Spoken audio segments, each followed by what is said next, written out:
A la 3.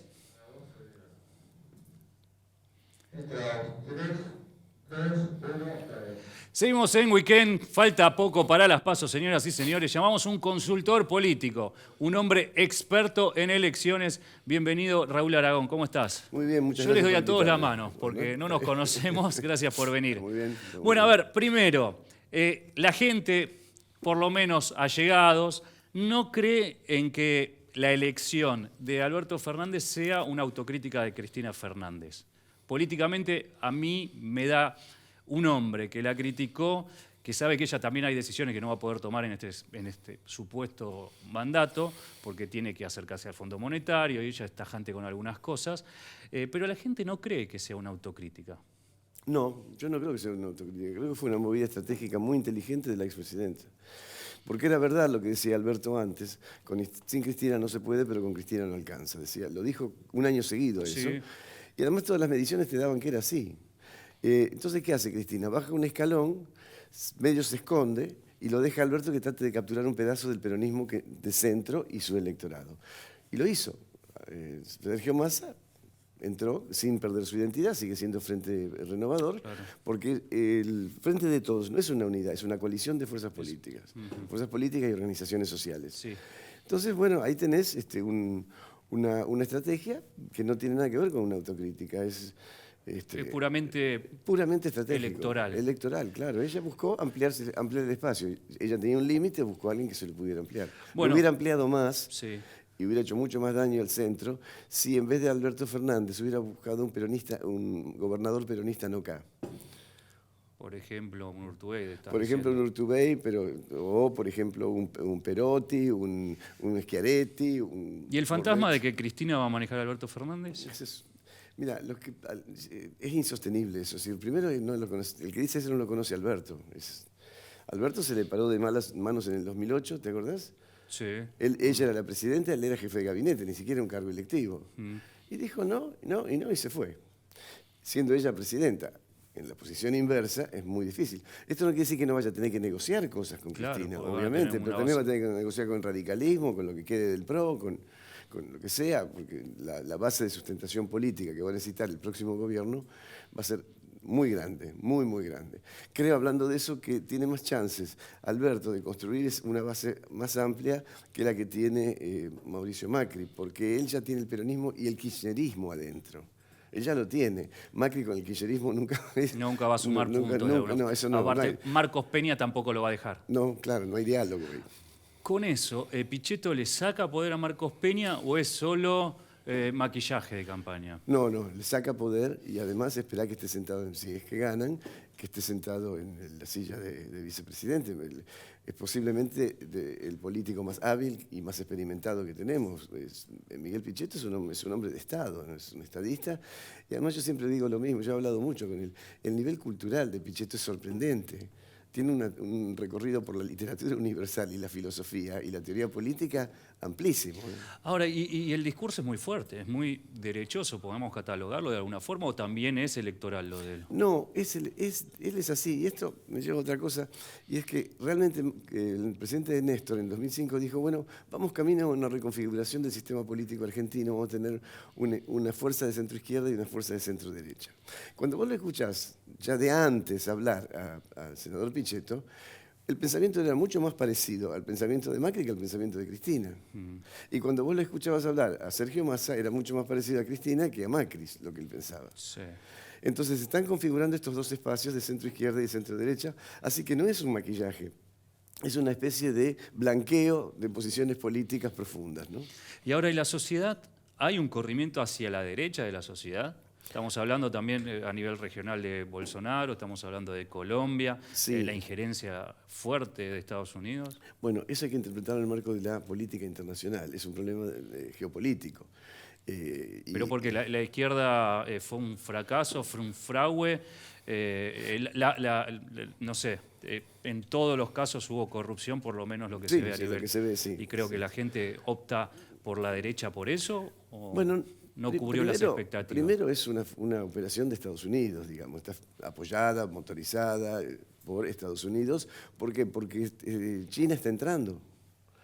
Y los mercados, tanto el mercado brasileño como el mercado argentino, son importantes. Entonces lo que están tratando de hacer es construir en estos dos países, y en algunos más que se pueda, una especie de sistema agrominero exportador sin producción industrial para que el producto industrial americano pueda entrar. Por eso Trump le dijo a Mauricio, Mauri, si necesitas otros 10.000 millones, yo te los doy del Fondo del Tesoro. Bueno, ahí. ¿No? Es decir, ¿por qué? Porque no lo puede dejar caer. No, lo sostiene. Es más, estamos hablando, digo, yo a veces soy tajante con algunas cosas, pero la palabra corrupción también me parece. Si vos estás pidiendo 5.300 millones de dólares para sostener un gobierno o $1 a 40 y pico. Ah, bueno, ese es el otro problema. El otro problema es el desastre de la economía que generó este gobierno. Y yo no digo que la economía como se fue Cristina estaba bien, pero no estaba de esta manera. Nosotros teníamos 49% de un PBI, la deuda en 49%, está casi en 100. Teníamos un Producto Bruto Interno de 630.000 millones de dólares. Hoy, según el Fondo Monetario Internacional, la estimación para el 2019 va a ser de 477.000. Perdimos casi 15 puntos de PBI. Si a eso le sumas los 4 puntos de crecimiento poblacional vegetativo, en realidad el PBI per cápita de los argentinos cayó 19 o 20 puntos. Una animalada. Se aumentó la inflación, te aumentó la inseguridad, te aumentó la desocupación. Ahora, yo soy abogado del diablo y te digo, pero el déficit primario lo tenemos al lado. Estamos ahí. Sí, no hay ninguna duda. Y eso es verdad, hay que reconocérselo. A eso también hay que agregarlo, ¿a qué costo?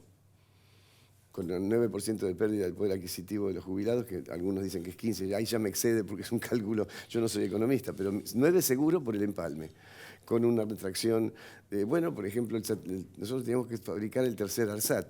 Sí. Bueno, no lo hicimos. Los asociamos con Turquía también, ¿no? Sí, bueno, tuvimos que alquilar uno, que en realidad ya está pasado, porque si no perdíamos la tercera órbita. ¿No? Quiero decir, ajustó por todos lados. Y sí, bajó el déficit primario, estoy de acuerdo. Ahora, ¿cuál es el déficit financiero? Claro, bueno, esa es la parte que no se cuenta, ¿no? Claro. ¿Cuánto del PBI tenemos que destinar a pagar deuda? Bueno, el déficit financiero y después el déficit cuasi fiscal. El déficit financiero, si vos lo miras ahora, es casi la suma del déficit primario más el déficit fiscal de antes. Es decir, lo que hizo fue una transferencia. Claro. No está mal, de todas maneras hay que reconocérselo al presidente, liquidar el déficit primario. Y respecto del déficit cuasi fiscal, o sea, las LELIC, nosotros llevamos pagado hasta ahora 250.000 millones de pesos de intereses de las LELIC. El cálculo es que para fin de año vamos a tener pagados más o menos 550.000 millones. Cuando se pidió que le paguen a los jubilados la medicación, le dijeron, esos son 19.000 millones. Ok, o sea, yo le niego 19.000 millones a los jubilados y le pago 550.000 millones a los fondos especulativos. La verdad que es un modelo agrominero exportador con una pirámide poblacional muy aplastada, donde te vas a tener una pequeñísima clase media, una gigantesca clase baja, trabajadora, que apenas va a llegar a final de mes, y después pobreza. Ese es el camino que estamos tomando. ¿Y cómo lo ves si llega a ganar Alberto? ¿Esto lo va a poder cambiar? Porque tenemos vencimiento de deuda terrible. Yo creo que lo va a poder morigerar. O sea, a mí me parece que tiene las manos atadas, ¿no? El próximo presidente de cualquiera de las dos facciones. Las tiene atadas, pero con una soga medio larga, digamos, ¿no? Es decir, puede mover porque puede manotear lo social, digamos, de alguna forma. Sí, tiene que construir una base de sustentación política, pero el fondo no puede permitir que la Argentina vaya en default de nuevo, porque se desprestigia totalmente y en definitiva se renegocia. En el 2001, con el fondo no se defaulteó. Fue Remes Lenikov y Aldo Peñanelli renegociaron como pudieron, extendieron los plazos, fue caro, pero se renegoció la deuda con el fondo, porque en principio el fondo no te deja defaultear. Ahora, ¿el fondo va a dejar de alguna forma, hablamos de la dialéctica de los medios, que vuelva un populismo? Es que yo no sé si lo de Alberto va a ser un populismo. Yo creo que se va a parecer más a un peronismo. El peronismo y populismo de ninguna manera son lo mismo. De ninguna manera. No hay dinero tampoco para hacer populismo. Para el populismo funciona mientras tenés la caja, si no, estás listo. Si vos lo que necesitas es, de alguna forma, a como dé lugar, bajando la tasa, en fin, dando préstamos baratos a las pymes, regenerar puestos de trabajo para que haya consumo, para que se reactive la economía y más o menos. Ahora, también yo creo que hay que declarar urgentemente la emergencia alimentaria.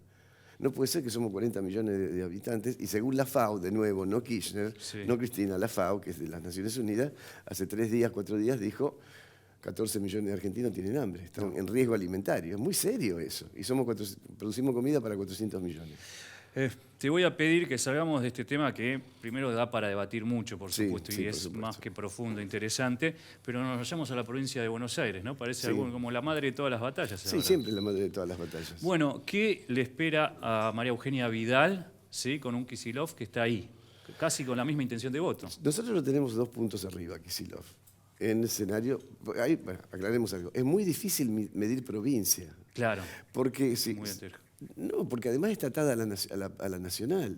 Entonces, ¿cómo haces para medir? Medís la boleta entera, decís, si las elecciones a presidente y gobernador fueran este domingo y los candidatos fueran Mauricio Macri, María Eugenia Vidal, Alberto Fernández, Axel Kicillof, esa es una manera, pero no le estás dejando cortar la boleta si le preguntas así. Bueno, sí. ¿Sí? Y Bueno, la trampita esta que pusieron, ¿no? A María Eugenia Vidal Sí, en la tapa de la tapa, lo boleta y a sacaron, Macri muy muy adentro, adentro. muy adentro.